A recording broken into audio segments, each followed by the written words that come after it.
ఎన్నికల్లో అనేక హామీలు ఇచ్చిన కాంగ్రెస్ అధికారంలోకి వచ్చాక అమలు మరచింది అని మండిపడ్డారు కేంద్ర మంత్రి బండి సంజయ్. అప్పుల పాలైన తెలంగాణలో మరికొన్ని రోజులు పోతే జీతాలిచ్చే పరిస్థితి కూడా ఉండదు అన్నారు. కరీంనగర్లో ఉద్యోగ సంఘాల సమావేశంలో బండి సంజయ్ ఈ వ్యాఖ్యలు చేశారు.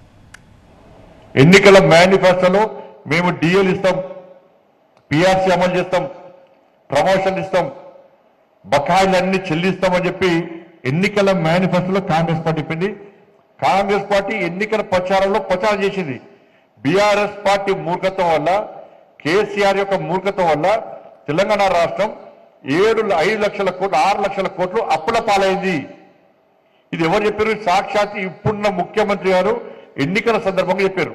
తెలంగాణ రాష్ట్రంలో 6 లక్షల కోట్లు అప్పు ఉంది, మేము అప్పులు తీరుస్తాం, మీకు చెల్లించాల్సినటువంటి అన్ని బెనిఫిట్స్ ఇస్తామని చెప్పి రేవంత్ రెడ్డి గారు ఎన్నికల సమయంలో చెప్పిందా లేదా? మేనిఫెస్టోలో పెట్టిన లేదా? నా బిజినెస్ కి జిఎస్టీ నోటీస్ వచ్చింది, ఇప్పుడు ఏం చేయాలో అర్థం కావట్లేదు. ఇప్పుడే ఒక జిఎస్టీ ఎక్స్పర్ట్ తో మాట్లాడు. ఇప్పటికిప్పుడు జిఎస్టీ ఎక్స్పర్ట్ అంటే ఎక్కడ దొరుకుతారు? బాస్ వాలా బీ ద బాస్. అప్పులున్న విషయం చెప్పారు, అప్పుడు తీరుస్తామన్నారు, మీకు రావాల్సిన బెనిఫిట్ ఇస్తామన్నారు. ఇవాళ మళ్ళీ ఏమంటున్నారు? కేసీఆర్ మా చేతికి చిప్పనిచ్చిండు, మేము ఏం చేయాలి అంటున్నారు. నువ్వు ఏం చేస్తామన్నది కాడకు వచ్చినావు. నువ్వు 5 డిఎల్ రావాలి, మీకు 5 కేంద్ర ప్రభుత్వం ఇచ్చేటేమో రెగ్యులర్గా ఇస్తున్నారు.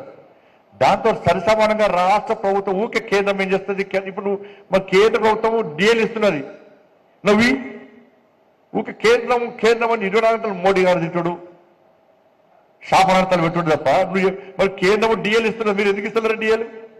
పిఆర్సీ అమలు చేయడానికి మీకున్న ఇబ్బంది బీజేపీ అడ్డుకుంటుంది. ఏమన్నా నరేంద్ర మోడీ గారు అనుకుంటున్నారా? ఇంకొక 3 నెలలైతే జీతాలు ఇచ్చే పరిస్థితి లేదన్న. అందుకే సెంట్రల్ యూనివర్సిటీ జాగాలు అమ్ముతున్నారు. ఇలా జాగాలు అమ్మి తెలంగాణ రాష్ట్రాన్ని సాగుకునే పరిస్థితి వచ్చింది. నేను చెప్తున్నా కదా, మళ్ళా అతి త్వరలో శ్రీలంకలో గిట్నే అయింది. ఓనుకొని తనుకున్నారు. రాజకీయ నాయకుల లీడర్లు మొత్తం కార్లు గీర్లు తీసుకొని అంతా సముద్రంలో పడేసారు. ఆడ ఈడకంటే అవుతుంది. ఈడ కాంగ్రెస్ లో కార్లు జీవులు అన్ని తీసుకొని సముద్రానికి ట్యాంక్ మీద పడేస్తారు. గ్యారెంటీ చెప్తారు.